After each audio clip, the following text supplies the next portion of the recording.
Let's talk about video game development for a second. Every video game runs on what's called an engine, which determines what the game can and cannot do. So in other words, the engine is a set of tools for game development. To make all of these games, Coda is using an engine called Source. Like all engines, Source has certain things that it does well, and it has certain things that it does poorly. One of the things that it does very well is boxy linear corridors. That's why so many of Coda's games are set in these large, flat, empty rooms, is just because he's working with what the engine does well. The tools available to the creator shape what kinds of creative work they're going to end up making. You might consider paying attention to the architecture in Coda's games, to notice how they seem to stem from an engine that's very good at producing linear, boxy corridors.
This prison, funny enough, in Coda's original design, the doors stayed shut for a full hour before letting you go. If you don't mind, I think we're gonna skip that.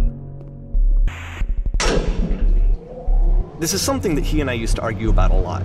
You know, whether a game ought to actually be playable, whether it means anything if no one can get through it. And I would always defend that, you know, all this work goes into the game, why not make it playable and accessible?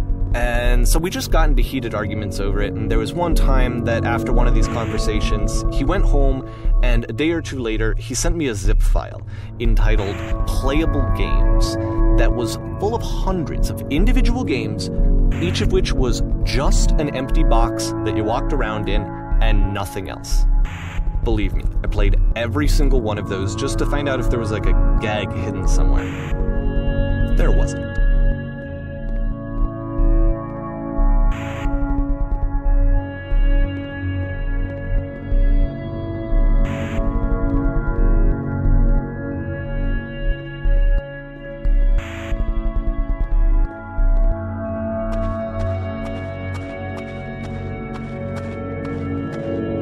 it's the puzzle again, with the exact same solution as the last time.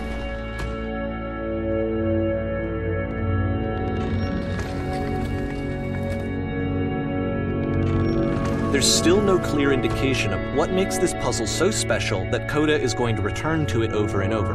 But I promise I'll share with you my interpretation very shortly.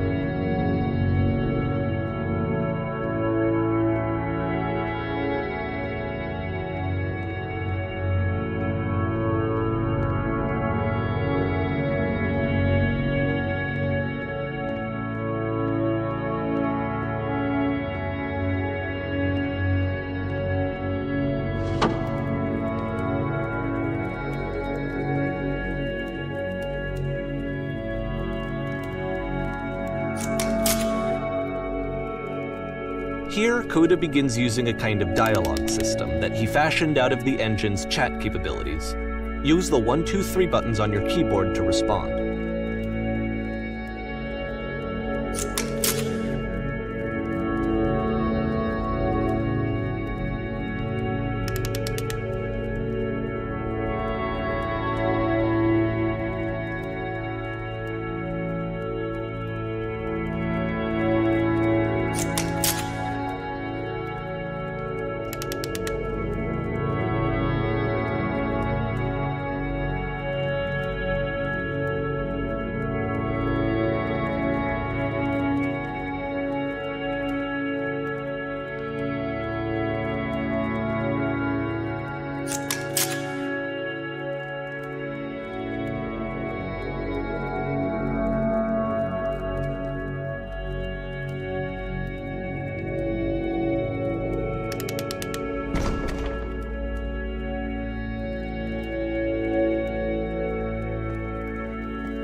And so we make one last descent down to the final floor of the level.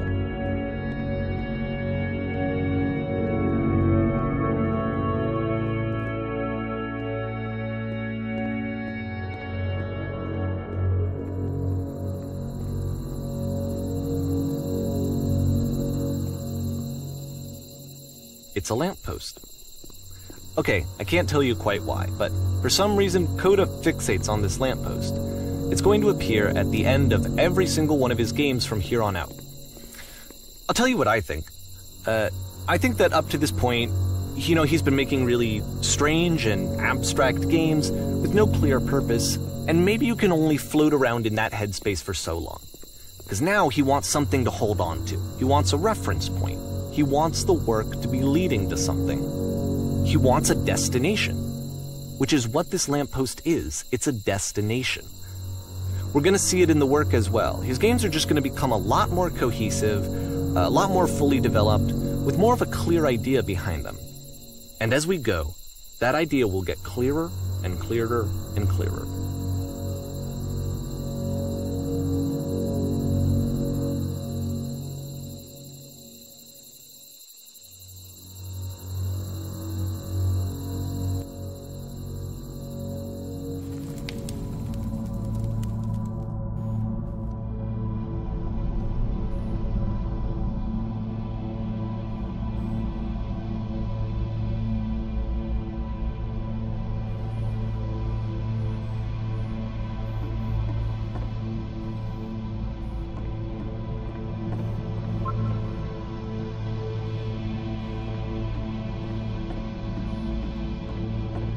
So first off, I'm sure you can deduce this, but this game is not connected to the internet. All of the notes that you're gonna see have been written by Coda. This was actually the first game of his that I ever played. This was shortly after I met him at a weekend game jam in Sacramento, where I grew up. I saw him working on this very level, and it was just so different from anything that anyone else was doing. So right away I was like, I have to be friends with this person. In retrospect, I think I was probably a bit too pushy trying to get his attention. I was over-enthusiastic. But he was very gracious about it and very patient with me. And I cooled off eventually. Oh, feel free to skip over any of these notes if they're not doing anything for you. Nothing extra is going to happen if you read all of them. Either way, to me they convey a sense of loneliness. I see this person who's filled with thoughts and feelings and beliefs and has no way to express them except as scattered and unheard voices in a game that wasn't meant to be played.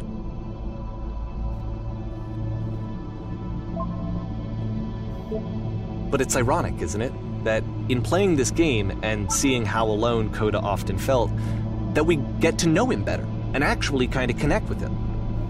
And I have to be honest with you, this idea is really seductive to me. That I could just play someone's game and see the voices in their head and get to know them better and have to do less of the messy in-person socializing. I could just get to know you through your work. I think this is why I always liked Coda's games so much, is because it felt like they let me have that connection. I felt as though he was inviting me personally into his world. And then I feel less lonely too.